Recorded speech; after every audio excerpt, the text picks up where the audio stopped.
Late at night, when the school was quiet and the teachers were asleep, Kwesi, David, and Solomon would sneak out. It had become a dark habit for them, something they never talked about during the day. The path they took was always the same, through the back of the school, past the overgrown bushes, and across the narrow dirt road that led to the old mortuary. The mortuary was a place no one else dared to go. It stood at the edge of the village, surrounded by tall trees and a silence that felt unnatural. The boys had first gone there out of curiosity, then thrill, but soon they found a different kind of excitement in sneaking into the cold room where the dead lay.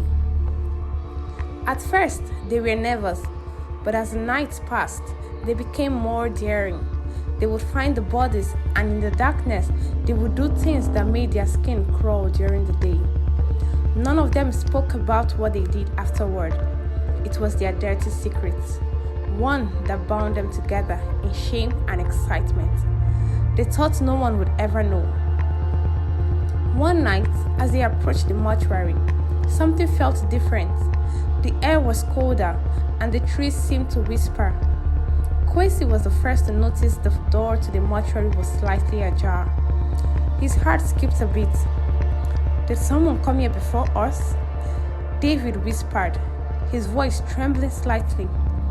No one comes here but us, Kwesi said, though he wasn't so sure anymore. They entered cautiously, their footsteps echoing in the stone hallway. Inside, the air smelled of decay and something else, something rotten. They had gotten used to the smell, but tonight it seemed stronger. As they entered the room where the bodies were kept, they saw a new corpse on one of the metal tables. It was covered in a white cloth, the figure clearly that of a woman. David smiled nervously. New meat, he said, nudging Kwesi. Kwesi gave a weak smile, but felt uneasy. Something about the body seemed wrong, but he couldn't put his finger on it. Solomon, the quietest of the three, stood by the door, his eyes darting around. We shouldn't do this tonight, he said in a low voice. I have a bad feeling. Don't be a coward, David said, moving closer to the body. It's just another corpse. Kwesi stepped forward, trying to shake off his unease. He pulled back the clothes to reveal the woman's face. Her eyes were closed, her skin pale and cold. There was nothing unusual about her, but the air in the room felt heavier. Kwesi felt his heart beating faster. He was the first to take his turn. The others watched silently, waiting for their turn. When Kwesi was done, he wiped his brow, feeling a strange chill on his skin. Your turn, David, he said, stepping back. David approached the body, but as he reached out to touch her, something happened. The woman's eyes snapped open, and her mouth twisted into a cruel smile. A low, guttural sound escaped her throat, like the growl of a wild animal. David screamed and jumped back, his heart racing. Kwesi and Solomon froze, their eyes wide with terror. The woman sat up slowly, her movements stiff and unnatural, as if her joints were made of old wood. Run! Solomon shouted, bolting for the door. The boys didn't need to be told twice. They sprinted out of the mortuary, their feet pounding against the ground as they ran back to the school. They didn't stop until they were safely inside their dormitory, gasping for breath and drenched in sweat. What was that? David whispered, his voice shaking. What just happened? I don't know, Kwesi said, his mind racing. But we can't tell anyone. We have to, Solomon said, his eyes wide with fear. She woke up. No one will believe us, Kwesi snapped. If we say anything, we will be expelled. We have to keep quiet. No one can know. Solomon wanted to argue, but he knew Kwesi was right. No one would believe their story. They had to pretend nothing happened.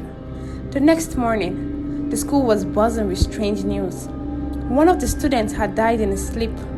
His body had been found cold and stiff in his bed, his face twisted in a look of terror.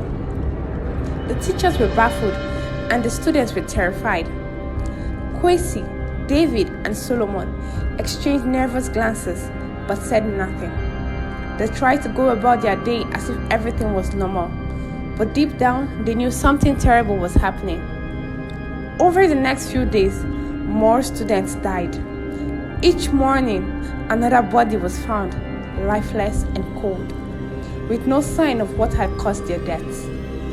Fear spread through the school like wildfire. The boys whispered about curses, ghosts, and evil spirits, but no one knew the truth. Parents began pulling their children out of the school, demanding answers from the headmaster. The teachers were helpless, unable to explain the mysterious deaths. The atmosphere in the school grew darker with each passing day, and the students lived in constant fear of being next. Kwesi, David, and Solomon couldn't take the guilt any longer. They knew the deaths were connected to what they had done at the mortuary, but they didn't know how to stop it. The fear was eating them alive. Then, one afternoon, an old man arrived at the school. He was the caretaker of the mortuary, a man named Kofi. He had heard about the strange deaths and came to see the headmaster, Mr. Ojukwu. Kofi stood in the headmaster's office, his face grave as he explained what he believed was happening. "I've worked at the mortuary for years," Kofi said in a low voice. "I've seen things that would make most men run for their lives. But what's happening now is because of that woman." "What woman?" Mr. Ojukwu asked, confused. "The corpse that was brought in a few days ago," Kofi replied. "She wasn't an ordinary woman. She was a notorious criminal, a wicked soul who terrorized this village many years ago. People feared her, but when she died, we thought it was over. Now her spirit has been awakened, and she's taking her revenge." Mr. Juku's face paled. "What do you mean, awakened?"